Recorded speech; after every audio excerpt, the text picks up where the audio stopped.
SMC தலைவி திருமதி சரண்யா அவர்களுக்கும், குணத்தேவி தேவி அவர்களுக்கும், ரயில்வே அரசு அலுவலர் ஓய்வு பெற்ற அலுவலர் நம்ம பள்ளியினுடைய நலன் விரும்பிய சுப்பிரமணிய ஐயா அவர்களுக்கும், வார்டு மெம்பர் சமூக சேவை செய்கின்ற ஜெயக்குமார் ஐயா அவர்களுக்கும், சாகர் சார் அவர்களுக்கும், நம்ம பள்ளியில நடக்கின்ற எல்லா நிகழ்ச்சிகளும் பெற்றோர்களுக்கு தெரிவிக்க வேண்டும் அப்படின்னு ஒண்ணு.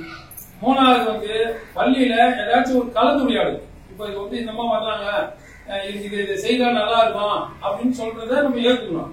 இந்த கூடுதலே அவங்க சொல்லலாம். அவங்க சொன்னா அதை நம்ம ஏற்று அது என்ன ஒரு நல்ல விஷயமா தான் பாராட்டலாம். இதை சரி பண்ணணும்னு சொன்னா அதை நம்ம சரி பண்ணி குழு இருக்கு பாத்தீங்களா, பெற்றோர்கள், எஸ்எம்சி தலைவர் தலைவி. இப்ப நம்ம எஸ்எம்சி நம்ம ஊராட்சி மன்ற தலைவி பாத்தீங்கன்னா இங்க 7 பள்ளி இருக்குது. 7 பள்ளிக்கு முதன்மையா வர பள்ளிக்கூடம் நம்ம பள்ளிக்கூடம். அதனால நம்ம அந்த பள்ளியின் சார்பாக நம்ம ஊராட்சி மன்ற தலைவர்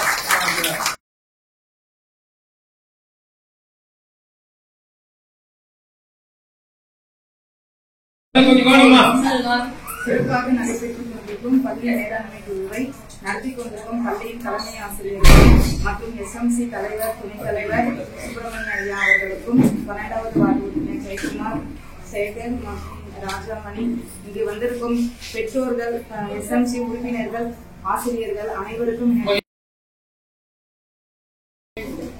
பள்ளி மேலாண்மை குழு ஒரு 2 வருடத்துக்கு முன்னாடி பாத்தீங்கன்னா தமிழக அரசு இந்த குழுவை எதுக்கு ஏற்படுத்தினாங்கன்னா, இப்ப நிறைய பசங்க பாத்தீங்கன்னா தனியார் பள்ளியில படிக்கிறாங்க. அங்க எல்லா ஃபெசிலிட்டிஸும் பசங்களுக்கு கிடைக்குது. கவர்மெண்ட் ஸ்கூல்ல அந்த மாதிரி குழந்தைங்களுக்கு எல்லாமும் எல்லா வளர்ச்சியும் பெற்று இந்த கவர்மெண்ட் ஸ்கூலும் முன்னிலையில வரணும்ன்றதுக்காக தான் இந்த குழுவை உருவாக்குனாங்க. தனியார் பள்ளியில கிடைக்கிற அனைத்து வசதியுமே அரசாங்க பள்ளியிலும் கிடைக்கணும் அப்படின்றதுக்காக இது எஸ்எம்சின்ற ஒரு குழுவை உருவாக்குனாங்க. இந்த குழு ஒன்னில பாத்தீங்கன்னா இப்ப உங்களுக்கு நம்ம பெற்றோர்கள் பசங்க ஏதாவது ஒரு பிரச்சனை சொன்னாங்கன்னா நம்ம ஸ்ட்ரெயிட்டா எச்எம் கிட்டயும் இல்ல யாருக்கே சொல்றதுக்கு நம்மளுக்கு ஒரு மாதிரி கஷ்டமா இருக்கு. ஆனா நம்ம பெற்றோர்களுக்குள்ளவே ஒரு உறுப்பினரை தேர்ந்தெடுத்தோம்னா, இப்ப நம்ம ஃப்ரெண்ட்ஸ் மூலமா இப்ப இந்த மாதிரி மீட்டிங் வந்தா கூட எல்லாரும் நம்ம பேசிக்கிறோம். அதே மாதிரி பெற்றோர்களுக்குள்ளவே ஒரு நம்ம தலைவரை தேர்ந்தெடுத்தோம்னா நமக்குள்ள இருக்கிற ஒரு பிரச்சனையை அவங்க கிட்ட சொன்னோம்னா அவங்க மூலமா ஸ்கூல்ல போயிட்டு சொல்லுவாங்க.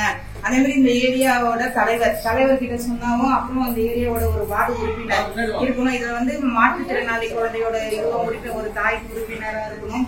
அப்புறம் நிறைய பேர் இருக்கணும்னு சொல்லிட்டு இந்த மாதிரி ஒரு 10 பேர் கொண்ட குழு வேணும்னு சொல்லிட்டு இது உருவாக்குறாங்க. பெண்கள் தான் இதுல அதிகமா இருக்கணும் இந்த குழுல அப்படின்னு சொல்லிட்டு உருவாக்குனாங்க. அது இது 2 வருஷம் ஆயிடுச்சு இந்த குழு ஏற்படுத்தி. இப்ப மீண்டும் திருப்பியும் அவங்க புதுசா ஒரு குழு இதே மாதிரி உருவாக்கணுன்றதுக்காக இந்த விழிப்புணர்வு கூட்டம் கொடுத்துருக்காங்க. நீங்க எந்த பிரச்சனையா இருந்தாலும் நம்ம எச்எம் சார் பத்தி சொல்லவே தேவையில்ல, உங்களுக்கே தெரியும்.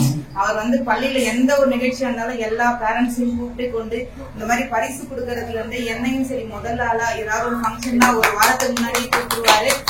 எந்த கிளாஸ் சொன்ன மாதிரி இங்கதான் பண்ணிட்டு போவோம். முதல்ல அடுத்தது எல்லா ஸ்கூலுக்கும் போவோம். அவர் பாத்தீங்கன்னா பசங்களை யாருமே ஒரு படிக்கிற பசங்க நம்ம கிட்ட அவங்களுக்கு ஒரு இது பண்ணணும்னு நினைக்க மாட்டாரு. எல்லாருமே நல்லவனே வாடாடே நல்லவனே அப்படின்னு சொல்லி பசங்க எல்லாருமே அவங்க கிட்ட நல்லா பழகுவாங்க. அதனால சாருக்கு இந்த நேரத்துல நம்ம எல்லாரும் சேர்ந்து ஒரு நன்றியை தெரிவிச்சுக்கலாம். பாத்தீங்கன்னா எல்லா சப்போர்ட்டும் பசங்களுக்கு கொடுக்குறாங்க. அதே மாதிரி நீங்க பேரண்ட்ஸும் உங்களுடைய ஃபுல் சப்போர்ட்டை கொடுத்து இந்த ஸ்கூலை இன்னும் மேல உயர்த்தணும்னு கேட்டுக்கிறேன். இந்த ஸ்கூலுக்கு காம்பவுண்ட் செல் கொடுத்துருக்கோம்னா ஹைட் இது பண்றதுக்கு அதையும் கட்டி கொடுத்துருவோம்.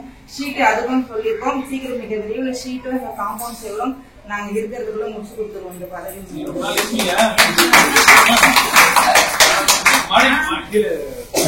தரையா சரி மழைக்கு முன்னாடி அது கொஞ்சம் ஷீட் போட்டா எல்லாருக்கும் மீண்டும் ஒரு முறை இந்த கூட்டத்திற்கு யோசனையின் பேர்ல கண்டிப்பா அதை முக்கியமான கருத்துங்களா எடுத்து செயல்படுவாங்க. நம்ம பள்ளிக்கூடம் மேலும் நல்ல திருப்தி அடையணும் வாய்ப்பு. பெற்றோர்கள் ஆசிரியர் அனைவருக்கும் வணக்கம்.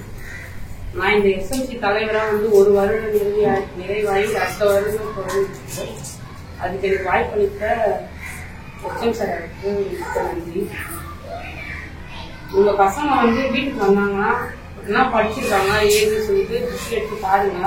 ஏன்னா பேரண்ட்ஸ் கையில தான் இருக்கு சார் சொன்ன மாதிரி எல்லாமே.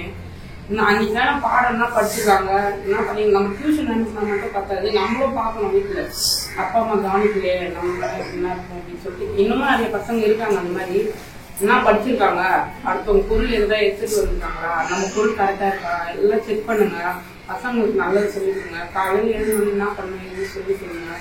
நல்ல விஷயம் நிறைய சொல்லி தரணும். பசங்க ஸ்கூல்ல நிறைய கற்றுக்குறாங்க. அது வீட்டில் வந்து நம்மளும் அவங்க ஸ்கூல்ல சொல்லி தரதே பத்தாது. நம்மளும் வந்து டெவலப் பண்ணாதான் வந்து எல்லாமே இதுவாகும். வாய்ப்பு இருக்கு. அனைத்து பேரண்ட்ஸும் எல்லாருக்கும் நன்றி வணக்கம். எனக்கு இந்த வாய்ப்பு அளித்த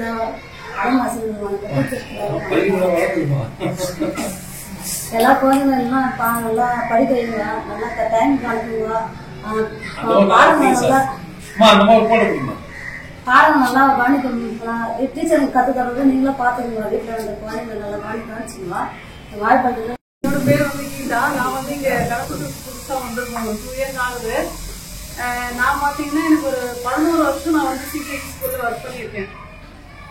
நான் வந்து இந்த ஸ்கூல்ல சேர்க்க காரணம் என்னன்னா, சிபிஎஸ்சி ஸ்கூல்லாம் பார்த்துட்டு வந்துட்டு எப்படி எஜுகேஷன் இருக்கு, என்னதான் கொடுக்குறாங்கன்னு பார்த்தா எல்லாம் நார்மல் ஸ்டடீஸ் தான். பணத்தை நான் என் பசங்களுக்கு பார்த்தீங்கன்னா 1.5 லட்சம் ரூபா ஃபீஸ் 2 பேருக்கு கட்டணும் வருஷத்துக்கு.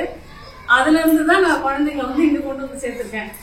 எதுக்காகனா இப்ப நான் படிச்சிருக்கேன், கைட் பண்ணலான்னு தான் நான் சேர்த்தேன். ஆனா இந்த ஸ்கூல்ல சேர்க்கும் போது அதுக்கான ஆப்பர்ச்சுனிட்டி எனக்கு தேவையில்லை படிச்சு. ஏன்னா குழந்தைங்களே படிச்சிடுறாங்க. அந்த அளவுக்கு டீச்சர்ஸ் நல்லா சொல்லி கொடுக்குறாங்க. இங்க வேற என்ன, யாரும் வந்து நல்லா கைட் பண்றாரு. எனக்கு என்னன்னா கவர்மெண்ட் ஸ்கூல்ல வந்து கொஞ்சம் அந்த குழந்தைங்க எனக்கு என்ன இம்ப்ரூவ் பண்ணணும்னு தோணுச்சுன்னா, பிரைவேட் ஸ்கூல்ல இருக்க அந்த டிசிப்ளின் கொஞ்சம் எனக்கு லேக் ஆகிற மாதிரி ஃபீல் பண்றேன். ஏன்னா அந்த டிசிப்ளின் மட்டும் எனக்கு அதுவும் வந்துருச்சுன்னா full satisfied, 100% okay, government school ஓகேடா அப்படின்னு 12th வரைக்கும் நம்ம ஜர்னி பண்ணலாம். என்னோட பசங்க என்ன படிக்கிறாங்க. என் பையன் 1st ஸ்டாண்டர்ட் படிக்கிறா, பொண்ணு 10th ஸ்டாண்டர்ட் படிக்கிறா. என் பையன் ஸ்கூல்ல நல்லா சாப்பிடுவான். சாப்பாடு சூடா இருக்கும்போது அவன் வாங்கி சாப்பிட்டு அந்த கழுவில அதனால அவன் சாப்பிடுவான். அதனால என்னன்னா சாப்பாடு வந்து சூடா இருக்கு, கொஞ்சம் பின்னாடி சேர்ந்து கொஞ்சம் ஆற வச்சா நல்லா இருக்கு சொல்லிடுறேன். அவன் சாப்பிடுவான் நல்லா. அதனால சூடா இருக்குதா டைம் பார்க்க மாட்டேங்கிறாங்க. ஃபர்ஸ்ட் ஸ்டாண்டர்ட் வந்து இப்பதான் ஆரம்பிச்சிருக்காங்க. பசங்க ஸ்ட்ரென்த் வந்து ரொம்ப கம்மியா இருக்கு. 25 பேர் தான் இருக்காங்க. நம்ம ஸ்கூல்ல வந்து எந்த குறையுமே இல்ல. இந்த ரூம்ஸ் எல்லாம் பாத்தீங்கன்னாலே உங்களுக்கே தெரியும் எவ்வளவு சூப்பரா இருக்கு. பிரைவேட் ஸ்கூல்லயும் மீறிதான் எல்லாமே நல்லா இருக்குங்க. உங்களுக்கு தெரிஞ்சவங்க யாருக்கிட்டா சொல்லி பசங்களை சேர்த்து விடுங்க. 25 வணக்கம். 3 விஷயம் தான் அவங்க பேரண்ட்ஸ் சொன்னாங்க. டிசிப்ளின் பத்தி சொன்னாங்க ஒண்ணு. இன்னொன்னு நான் சொல்லணும்னு நினைச்சேன், இவங்களே சொன்னாங்க. இந்த வருஷம் வந்து ரொம்ப கம்மி அட்மிஷன் நம்ம ஸ்கூல்ல, அந்த ஒரு விஷயம். இன்னொன்னு வந்து ரெகுலர் அட்டெண்டன்ஸ் சேர்த்துடுறீங்க. ஆனா வந்து நீங்க எங்கன்னா போறீங்கன்னா உங்க குழந்தைங்களே கூட்டிட்டு போயிருவீங்க. வாரத்துல 2 நாள் 3 நாள் லீவு. நீங்க ஒரு 2 நாள் லீவ் போடுறீங்க, குழந்தைங்களுக்கு உடம்பு சரியில்லைன்னா வேற லீவ் ஆயிடுது. ஏதாவது ஒரு மழை அப்படி ஒரு சிச்சுவேஷன் வந்தா லீவ் போட்டுருங்க. ஆனா அந்த 3 விஷயம் தான். ஃபர்ஸ்ட் வந்து டிசிப்ளின் சொன்னாங்க. பேசிக் டிசிப்ளின் தான். டிசிப்ளின் வந்து எங்க கிட்ட இருந்து எதிர்பார்க்கறாங்க, அது கரெக்டான விஷயம் தான். அட் த சேம் டைம் நாங்களும் உங்ககிட்ட இருந்து கொஞ்சம் எதிர்பார்க்கிறோம். டைமிங் அனுப்புறது, பிரேயர் அட்டென்ட் பண்ண வைக்கிறது, லைன்ல அழகா உட்கார்ந்து சாப்பிட வைக்கிறது. உங்க வீட்டுக்கிட்ட யாராவது குட் வேர்ட்ஸ் பேட் வேர்ட்ஸ் பேசுவாங்க இல்லையா, எல்லாருமே வந்து கரெக்டா படிக்காதவங்களும் இருப்பாங்க. சோ உங்க ஏரியா கிட்ட நம்ம பசங்க எந்த வேர்ட்ஸ் எல்லாம் அவங்க கேட்கணும், எந்த சிச்சுவேஷன்ல அவங்க நின்று வேடிக்கை பார்க்கணும், அதெல்லாம் நீங்க டிசைட் பண்ணணும். சோ அதெல்லாம் கொஞ்சம் நீங்க கான்சென்ட்ரேட் பண்ணுங்க. ஹோம்ஒர்க் டெய்லி முடிக்கிறது, லீவ் போடாம வர்றது, ரெஸ்பெக்டபுளா பேசுறது. நாங்க எங்க பொறுப்பு தான் அது ஃபர்ஸ்ட் ஆஃப் ஆல். இருந்தாலும் நீங்களும் கொஞ்சம் அதை மெனக்கெட்டு எடுத்தீங்கன்னு வச்சுக்கோங்க, எஃபர்ட் எடுத்தீங்கன்னா கண்டிப்பா அந்த டிசிப்ளினை அந்த பேரண்ட்ஸ் சொன்ன மாதிரி கொண்டு வரலாம். இன்னொன்னு அட்மிஷன் கொஞ்சம் ரைஸ் பண்ணணும். உங்க வீட்டு பக்கத்துல யாராவது இருந்தா, புதுசா இங்க வேற எங்கேயாவது இருந்து ஷிஃப்ட் ஆகி வந்திருந்தா கொஞ்சம் அட்மிஷனுக்கு சொல்லுங்க. இப்ப என் கிளாஸ்லயே ஒருத்தவங்க அட்மிஷன் பண்ணிருக்காங்க. அவ இங்கதான் இருக்கா, மசூதி தெருல. அவங்கள வந்து அவங்களுக்கு விருப்பம் இல்லைன்னா அவங்க பிரைவேட்ல சேர்க்கலாம். ஆனா அவங்க பிரைவேட்லயும் சேர்க்கல. இங்க நான் நேம் கொடுத்துட்டு இங்கேயும் அனுப்ப மாட்டேன்றாங்க. உங்க வீட்டுக்கிட்ட அந்த மாதிரி இருந்தா நீங்க கொஞ்சம் அவங்களுக்கு ஃப்ரெண்ட்லியா அட்வைஸ் பண்ணலாம். நான் நேம் எல்லாம் சொல்ல விரும்பல, ஏன்னா அவங்க எப்படி நினைப்பாங்களோ தெரியல. நான் வேணா உங்களுக்கு தனியா சொல்றேன். அந்த மாதிரி நீங்க உங்க வீட்டு பக்கத்துல யாராவது அனுப்பாம சேர்த்துட்டு அனுப்பாம இருந்தா நீங்க சொல்லலாம். அது 2வது. இன்னொன்னு irregular சொல்லிட்டேன் நானு. கண்டினியூஸா அனுப்புங்க. அவங்க படிக்கிறாங்க படிக்கலன்றதுல அப்பாற்பட்டது. கண்டினியூஸா ஒரு வேலை செய்யணும். தொடர்ந்து அவங்கள அறியாமையே அந்த விஷயத்த அவங்க செய்ய ஆரம்பிச்சிருவாங்க. அந்த 3 விஷயம் தான் நான் உங்ககிட்ட எதிர்பார்க்கிறேன். வாய்ப்புகள் 2 சனிக்கிழமைல ஒரு சனிக்கிழமை நம்ம பள்ளியில இப்போ நம்ம ஏற்கனவே இங்க இருக்கிறவங்கலாம் இருக்கிறாங்க. இப்போ 5ஆவதுல இருந்து சில பேரண்ட்ஸ் 6ஆவது போயிட்டாங்க. சிலர் வந்து குடும்ப சூழ்நிலை காரணமா நம்ம ஊர்ல இருந்து வெளியே போயிருப்பாங்க. இப்ப அந்த பேரண்ட்ஸுக்கு பதிலாக மீதி ஃபில்லப் பண்றதுக்கு வந்து நம்ம அடுத்த வாரம் இல்ல அடுத்த வாரம் அவங்க சொல்லுவாங்க நம்ம எஸ்பி என்னன்னு அன்னைக்கு நான் இதே மாதிரி தகவல் கொடுக்குறேன். அன்னைக்கு வந்து இதே மாதிரி சிறப்பிச்சு நடத்திட்டு போயிடுங்க. மீதி யாரெல்லாம் போயிட்டாங்கன்னு நாங்க லிஸ்ட் எடுத்து பாக்குறோம். நீங்க எத்தனை பேர் நம்ம அப்பாயிண்ட் பண்ண வேண்டியதுன்னு சொல்றேன். அன்னைக்கு வந்து அவங்களெல்லாம் நியமிச்சுட்டு நான் என்னை பொறுத்த வரைக்கும் என்னன்னா எல்லாருமே நாட்டு மன்னர். நீங்க எஸ்எம்சியில் இருந்தாதான் வந்து சொல்லணும், ஐடியா சொல்லணும், பேசணும். ஒண்ணு என்னை பொறுத்த வரைக்கும் எல்லாரும் இந்நாட்டு மன்னர்கள், எல்லாரும் வரலாம், எல்லாரும் பேசலாம், எல்லாரும் சரி பண்ணலாம். நான் என்ன சொல்றேன், நான் எனக்கு ஒரு வார்த்தை பிடிக்குதுன்னா அவனுக்கு வார்த்தை பிடிக்காம இருக்கலாம். எனக்கு ஒரு பழக்கம் பிடிக்குதுன்னா அந்த பழக்கம் அவங்களுக்கு பிடிக்காம இருக்கலாம். பெரியார் வந்து என்ன சொல்லுவாங்கன்னா ரொம்ப அவ்வளவு பெரிய மனுஷன். ஆனா சின்ன குழந்தைங்களை கூட அவமரியாதை பேசுறதே ஞாபகம். சின்ன குழந்தைங்களோட வாங்க போங்க பேசுவாங்க. அதே மாதிரியா நம்ம அம்பேத்கர் கூட பாத்தீங்கன்னா நாட்டை பத்தி சிந்திச்சுனே இருப்பாங்க. 4வது 5வது வந்து 3-4 கேட்டேன். டெஸ்க் டேபிளா நான் 30 கேட்டேன். 1-4 பசங்க உட்காரலாம். நான் 30 கேட்டா 120 பசங்க உட்காரலான்னு கேட்டேன். சிஓ ஆப்ஷன் 22 டேபிள் செட்டு நம்ம ஒதுக்கிது சொன்னாங்க. நான் என்ன நேற்று லெட்டர் கொடுத்துருக்கேன். 30 கொடுங்கன்னு கேட்டு லெட்டர் நேற்று சேர்த்துக்குது. ஒன்னா பண்ணுவோம் பண்ணிருக்குது. அதனால 22 அலாட் ஆயிடுச்சு. சிஓ ஆப்ஷன் இது அதுதான் 22 நான் 30 கேளு 30 லெட்டர் எழுதி நேற்று வட்டார கல்வி. ஆமா அதே மாதிரியா வந்து டிஸ்ட்ரிக்ட் கவுன்சிலர் சரஸ்வதி அம்மாக்கையும் சொல்லி எங்க 22 இருக்கு. ஏற்கனவே நான் 30 கேட்டா 30 கொடுங்கன்னு கேக்குதுன்னா அது வந்து எல்லாரும் நீங்களும் கூட சேர்ந்து பாடணும். 20 பேரு கொண்ட குழுவாம் எங்கள் எஸ்எம்சி.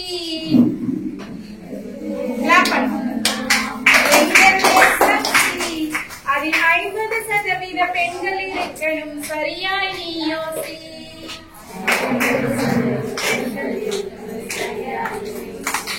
குழந்தையின் பெற்றோர் தலைவராகணும், முறையாய் நீ பேசி.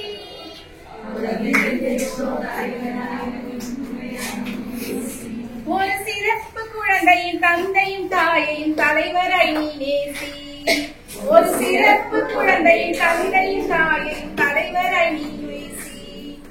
20 பேரை கொண்ட குழுவாம் எங்கள் எஸ்எம்சி.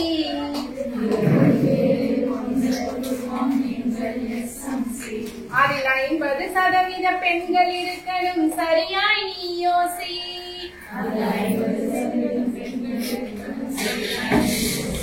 வயது நிறைந்த குழந்தையை சேர்ப்பது குழுவின் பணியாகும்.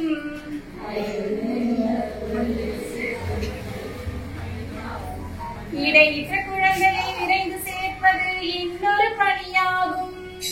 இடையிற்ற குழந்தையை விரைந்து சேர்ப்பது இன்னொரு பணியாகும்.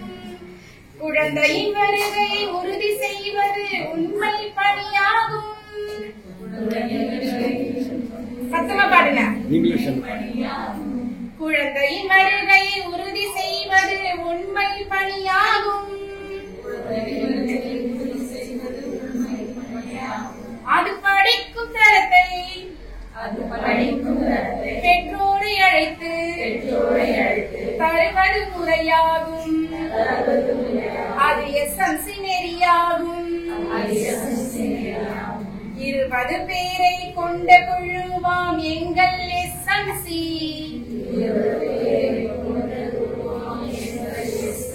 அதில் 50% பெண்கள் இருக்கணும், சரியாய் நீ யோசி.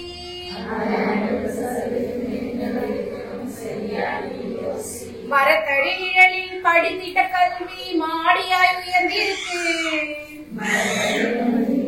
மரத்தடி நிழலில் படித்திட்ட கல்வி மாடியாய் உயர்ந்திருக்கு. அதை கிடைத்திட உழைத்தவர் ரத்தமும் சதையும் சரித்திரமாயிருக்கு. சரித்திரமாயிருக்கு. கல்வி உரிமை சட்டம் கலங்கரை விளக்காய் வழிதர துணை இருக்கு. கல்வி உரிமை சட்டம் கலங்கரை விளக்காய் வழிதர துணை இருக்கு. கல்வி வளர்ச்சி பாதையில் மேன்மையடைய பாதை வகுத்திருக்கு. பொதுவா பாதை வகுத்திருக்கு. 20 பேரை கொண்ட குழுவாம் எங்கள் எஸ்எம்சி. பாடுங்கப்பா. அதில் பெண்கள் இருக்கணும் சரியா நீ யோசி.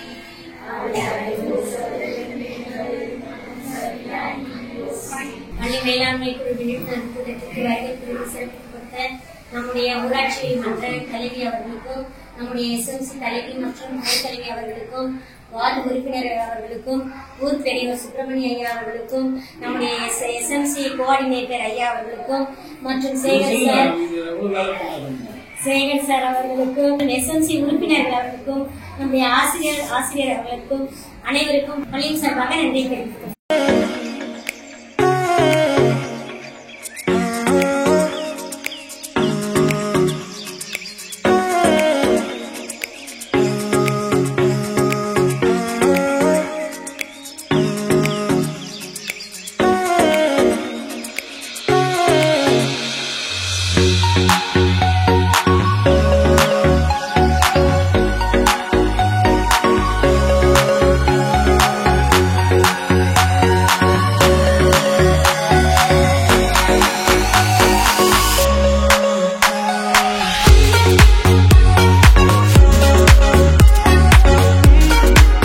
லைக் பண்ணுங்க, ஷேர் பண்ணுங்க, சப்ஸ்கிரைப் பண்ணுங்க. மறக்காம அந்த பெல் பட்டனை கொஞ்சம் அழுத்திருங்க.